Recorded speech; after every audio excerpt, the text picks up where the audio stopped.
Welcome to Real Money, Real Experts, where we bring you interviews with leading financial professionals, sharing their stories, their challenges, and their advice for helping people manage money in the real world. I'm your host, Rachael DeLeon, Executive Director of the Association for Financial Counseling and Planning Education, or AFCPE. And I'm your co-host, Dr. Brandy Baxter, accredited financial counselor, AFCPE member, and your 2025 AFCPE board president. On every episode, we take a deep dive into the topics and stories that you care about the most, helping clients, building community, and growing in your work and your career. Meet Erika Wasserman, your go-to financial empowerment expert. Erika is a dynamic force in the world of financial transformation. Armed with a finance degree from the University of Florida and a decade-long career at IBM, she's also made waves in the organic food industry, bringing a unique mix of corporate savvy and innovative thinking to financial wellness. Her newly released book, Conversations with Your Financial Therapist, Stories and Scripts to Grow Your Financial Mindset, reflects her passion for making money talk both accessible and transformative. Her own journey reads like an adventure novel. Marriage, relocating to Asia, raising kids, divorce, dating, and the loss of a parent. Experiences that have shaped her empathetic, holistic approach to financial well-being. Erika is one of just 100 certified financial therapists in the country and holds a graduate certificate in financial therapy from Kansas State University. She's also created the Let's Talk Finances conversation cards, igniting meaningful dialogue at every stage of life. She has been quoted in the national media, including the New York Times, U.S. News and Report, NerdWallet, and Yahoo Money. Based in sunny South Florida, Erika is a devoted single mom to 3 teenage girls and an avid traveler who has explored 48 countries and counting. Whether through her engaging one-on-one sessions, impactful speaking engagements, or innovative tools, Erika is all about guiding you on a path to financial clarity and confidence. Welcome to the show, Erika. Thanks for having me. I'm excited to be here with y'all. Erika, I love the energy that just radiates from your bio. So whether it is travel or financial therapy or organic food, I feel like there is so much to unpack along your journey. And before we kind of dig in, I'm curious, how did you end up as a financial therapist on this path to, financial empowerment? Yeah, it's a great question. My roller coaster of life has taken me here. I don't know about you, but my life has come with some twists and turns and some that make my hands throw up and scream with excitement, right? Like when at 23, I got a job with IBM and I thought I was rich. Ha ha ha. Right? And then some that made my stomach drop, like when I got divorced with 3 kids under the age of 4. And all of these things kept happening in my orbit. And we all have our own personal journey. And what I noticed was I had a different relationship with money than the people around me. I grew up in a house where talking about money was normal. My dad noticed that I had a thing for math. And so going to the grocery store, we would do math problems. 2 cans of beans are 99 cents. How much is 1 can? At the checkout counter, we're counting the money. I'm getting the change. And we just started having dialogue around money. But by teenage years, one computer in the family at that time, and we started trading stocks when I was around 13 together because I was just curious of what he was doing. And so the roller coaster of life started to unfold. And I noticed that people around me weren't having conversations around money or didn't have people to talk to. So later on in life, after my divorce and the kids and my father passing, my mom was 50 years of a traditional marriage, who's very bright, has a PhD, but never handled the finances in the family. Shortly after, I heard the term financial therapist and like a light bulb moment went off. And I was like, this is my calling. This is what I'm meant to do, is help people on the emotional side of money, because they were not getting exposed to that side in most places. They didn't get it nurturing in their home, and we don't teach it in school, and we don't talk about it with our friends. And so don't ask me to run a marathon, but come talk to me about money and I'm your coach. Erika, I think it's phenomenal when you grow up in a space where money is talked about openly and honestly. I think for a lot of families, the only times maybe they talk about money is when there is something like a fight about money or a scarcity around money. So, we've all heard the phrase money fights, but you argue that they're not really about dollars and cents. If that's not the case, then what are they about? And how do families reframe these type of conflicts? They're about your ex-mother-in-law's 3 years ago owed you money. It's the emotional piece that it's about. Yeah. It's rarely about the actual $50 or $500 or $5,000. Because when we look at a dollar bill, which is rare to find these days, right? Everybody has credit cards. But if you pull out a dollar bill or a $10 bill, it's a thing. It's a noun. It's like my pen on my desk. We get that money carries energy and emotions. So if you gave that $50 to your, let's say, best friend who was going through some deep stuff, right? And you bought her flowers. I'm looking at flowers on my desk, right? You bought her flowers with that $50. It might feel good.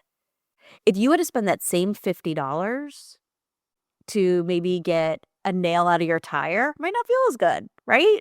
Like money has energy because the emotion's tied to it.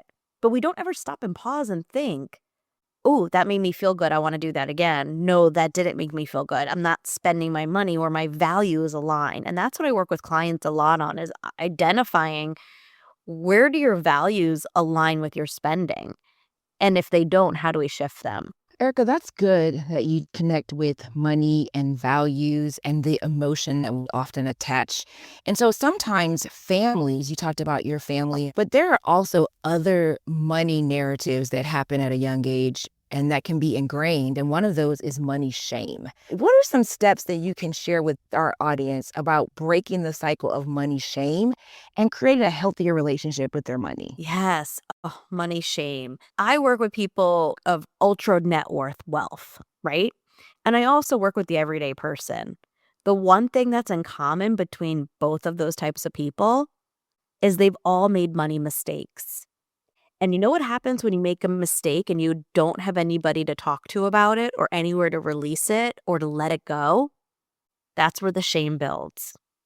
That's where the messaging of what we tell ourselves. Oh, I'm just not good with money. I'll always be broke. I'll never make $1 million business, right? This is where the shame grows because you're afraid to share it with somebody. So the first thing that I would say is release that shame. We've all made money mistakes. Everyone that you've ever come in contact with has made a money mistake. It's what you learn from it, just like any other mistakes that you've made in your life. So find somebody that you can confide in, that you can have a conversation with, that you write it down, dear money, write a letter, but let that shame go and move on from it. Where you are today, you're only getting better at what you're doing today. So until you release that shame and say, this is a relationship I want to work on, this is an area I want to grow, and put your money where your mouth is, which is the keynote that I'm going to be doing, put your money where your mouth is, that's where growth starts happening. When you start shifting how you talk to yourself about money, when the shame goes down and your confidence goes up. That's so good. And, I think that the key to breaking down that shame, not only for yourself, but to give others kind of open permission to do the same is you're right. It's opening your mouth and speaking about it because oftentimes when we tell someone about our own history with money or feelings around money, you find that we're not so alone, that, there's a lot of probably narratives that you share with others. It's just always been so taboo. Yeah. So in my book, Conversations with Your Financial Therapist, I created a 5-step process that any financial coach can use with their clients, also with themselves, when you're having a financial conversation. And it uses the word money. And the why on the money, we're going to jump right there because you just hit it on the head, was saying yes to compassion. I So love the that. other person that might be sharing something with you, it might be an elder parent, right? All of a sudden, they're in the hospital, something's happened where they have to share some financial information with you. and saying yes to compassion for that person. And by the way, for yourself also. So build in ways to be compassionate to yourself and to others, because these conversations are not natural for most people. Yeah, I do. I think many people struggle to have money conversations, whether it's with our partner or, like you said, aging parents. I think that can be almost the most nuanced money conversation because do you feel like you're flipping the script a little bit? But also with our kids, that's something intentionally. How do I think about that very often. How do I use opportunities to really teach around money and to be honest around money and not make it taboo in our house? I'm curious, what are some practical scripts or maybe phrases that people can use to approach these kinds of situations? Yeah, it all varies depending on the situation. But let's go back to the elderly parent who doesn't want to talk about estate planning. And for those of you that don't know, if you don't have a will, estate planning, it goes to probate. What happens when you go to probate? The government gets to decide things. And so that person's legacy doesn't always live up to what it was or what they wanted it to be because the end of life was not set up. Now, oftentimes when I talk to clients and they say, oh my God, will, estate, that means I'm dying. No, it means you're preparing. We all die. But sometimes it's a tough conversations for people to approach. So the way I generally say is storytelling. Hey, listen, Jessica's mom just passed away and wow, things were not in place and she had to go digging through drawers and make assumptions and they're spending so much money on attorneys. What could we do so we're not in that situation? Can I make a phone call for us to go meet with an estate planner? And all of a sudden you use that personal experience to create that conversation. Another way is if you're having conversations with people, think about, which is in a money mindset method, is make the conversation comfortable, whether it's your boss, whether it's your client, whether it's your partner. Was it in the car driving side to side, right? No eye contact needed? Or was it over coffee on Sunday morning on the phone or in person? So think about setting yourself up for success that way as well. It's so funny. I just had a conversation this morning about how having tough conversations with kids sometimes is easier in the car because they open up more because they don't have to look at you. And that's just also not with kids. It's funny. I have 3 teenage daughters now. They're all in high school. But we've spent hours and hours just talking. And so when it comes to the harder conversations, because we've put the work in on the smaller Mm, conversations, they're easier. They're not comfortable, but they're easier. And the same with money. yeah. So start with some of the easier conversations. Like I'm working on, you could say taxes, or I'm working on, if you just got a new job, I'm putting money aside for a 401k. Any tips or hints of what I should do?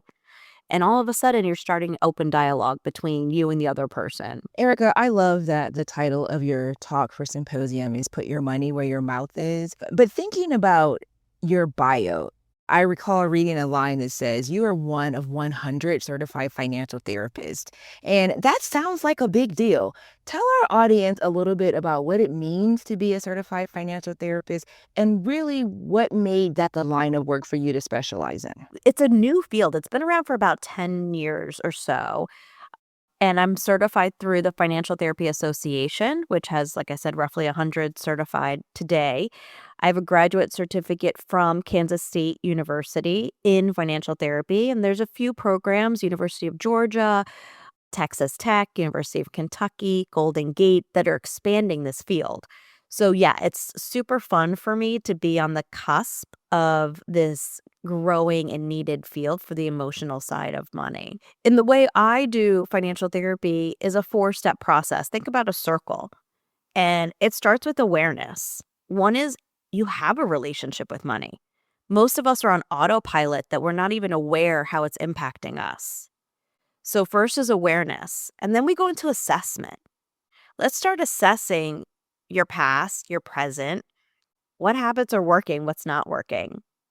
Then we shift into actions to take, and then we go into a reassessment after that. And then complete the circle, because everything in life keeps changing. And so your life shifts, and so will your relationship with money. Who you are at 24 is very different than who you are at 42. So having that awareness and assessment and actions and then reassessment is so important. It's just like going to the doctor to check in. It's the same thing with your relationship with money. Pop in, see how you're doing, take a pulse, even within your body. In a minute right now, if you're not driving, close your eyes, ground your feet, take a deep breath in. What does it feel like with your relationship with money? Calm and collective? Exciting? Nervous and scary? Where does it show up? Your chest, your head? And when you start tuning into these things, you'll start noticing it more when you're at the checkout counter or when you're paying bills. And that's the awareness part that will help you grow your relationship. Erika, a lot of our listeners work in the personal finance space. They're financial counselors, financial coaches, educators, planners, and you talk a lot about money stories. So, for our listeners who are working with people each and every day, why is it important for professionals to also be in touch with their own money story?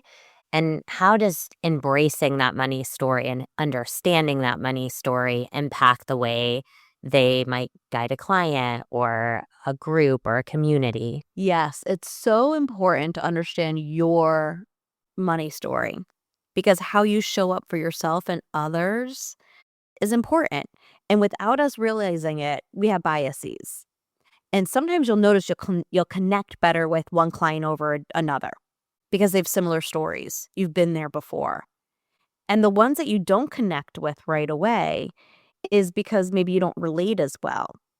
So having an opportunity to understand your money story and to pull yourself back as a practitioner, as the coach, versus as the person that's in it, if that makes sense. So I'll give you an example. It's not necessarily with money stories, but it's with money habits.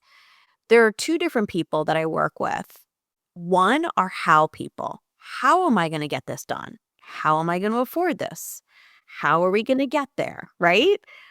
And then I work with other clients that are the big wow clients. Wow, I want to buy a home.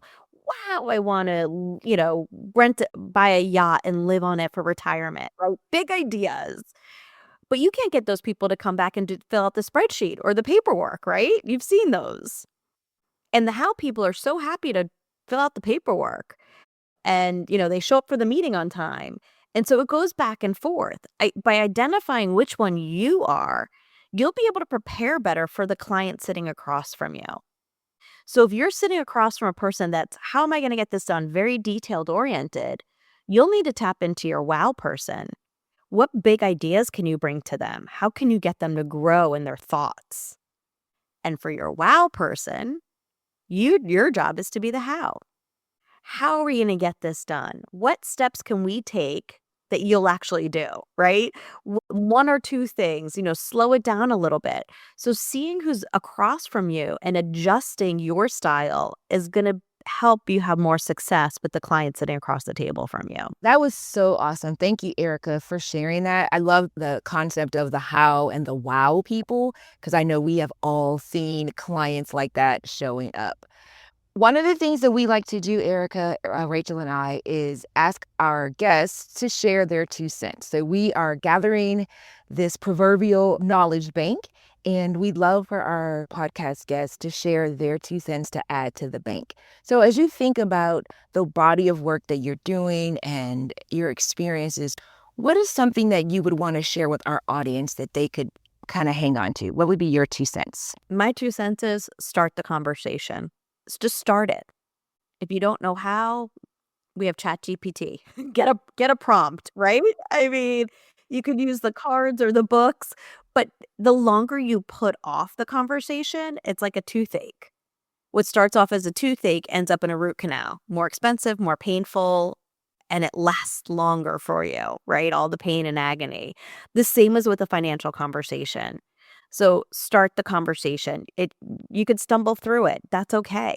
But by starting it, you at least have a direction to go towards. And that's the goal here, is to start moving you in a positive direction. I love that, Erika. Thank you so much for digging into some of these conversations today. And we are thrilled to be able to see you in person in just a week from now at the AFCPE Symposium. So, for those who will be at the event, Erika will have a table there. She'll be sharing her new book, sharing all of the wisdom that she shared today, and more. But, Erika, for those who aren't able to join us this year, what is the best way to connect with you? Best way is on my website, yourfinancialtherapist.com, or on Instagram, also your financial therapist. So I'd love to hear from you. I can't wait to meet everybody. I get so excited just to sit and talk. So make sure you stop by my booth. Like you mentioned, I'll have my books and the cards. I'll do a book signing, and can't wait to share the excitement with everybody at the symposium. Rachel, this was such a good chat today with Erika. I love the way that she encourages us to just start the conversation, no matter how awkward it may feel, because that's really where we're going to learn the most, as well as tackle some of the things that hold us back and make us feel like we have shame around our money. I am so excited about her talk at Symposium.